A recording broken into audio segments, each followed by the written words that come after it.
සමහර පොඩි බිස්නස් කරන මිනිස්සු ඉන්නවා ඒගොල්ලන්ගේ බිස්නස් එකේදී ඒගොල්ලෝ කරන සමහර ටෙක්නික්ස් තියෙනවා ඒවා next level.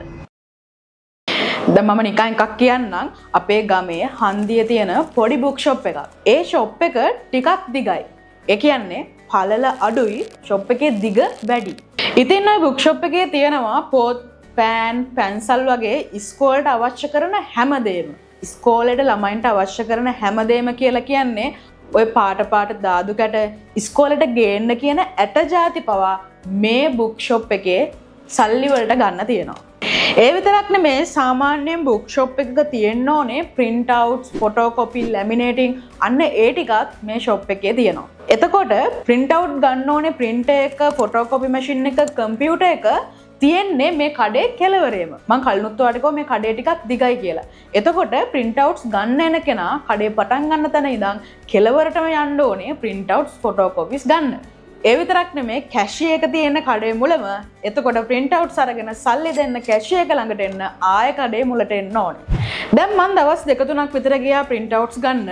මම දැක්කා මේ print out machines තියෙන කඩේ කෙරවලේ. ඉතින් කෙළවරටම යන්න ඕනේ මේ ටික ගන්න. මට ටිකක් කරදරයි වගේ හිතුන නිසා මම මුදලාලි මහත්තයාගෙන් ඇහුවා ඇයි ඔයා මේ print out machine, photocopy machine කඩේ කෙළවරේ තියලා තියෙන්නේ? ඔයා ළඟට වැඩිපුරම කස්ටමර්ස්ලා ඉන්නේ print out photocopies ගන්න. ඉතින් ඒගොල්ලන්ට ලේසි වෙන්න මේ machines ටික කඩේ ඉස්සරහින් තිබ්බනම් ඉවරනේ කියලා. අන්න ඊට පස්සේ එයා මට දෙනවා මාරම උත්තරයක්. එයා කියනවා මගේ ළඟට print outs, photocopies ගන්න වැඩිපුරම කට්ටිය එන නිසා තමයි මම ඒ ටික කෙළවරේම තියලා තියෙන්නේ කියලා. ඇයි එයා එහෙම කිව්වේ? එයා කියනවා එතකොට මගේ කඩේට print outs ගන්න එන අම්මලා තාත්තලා මේ කඩේ තියෙන බඩු ටික සේරම පාස් කරගෙන තමයි කෙළවරට මෙන්නේ print outs ගන්න. ඒ විතරක් නෙමෙයි ඒ දේවල් එදා දවසේ ඒගොල්ලන්ට මිලදී ගන්න අවශ්‍ය වුණේ නැති වුණත් කවදා හරි ඉස්කෝලෙන් ඒ දේ ගේන්න කියපු දවසට ඒගොල්ලන්ට මතක තියෙනවා මෙන්න මේ ෂොප් එකේ ඒ දේ තිබ්බා කියලා.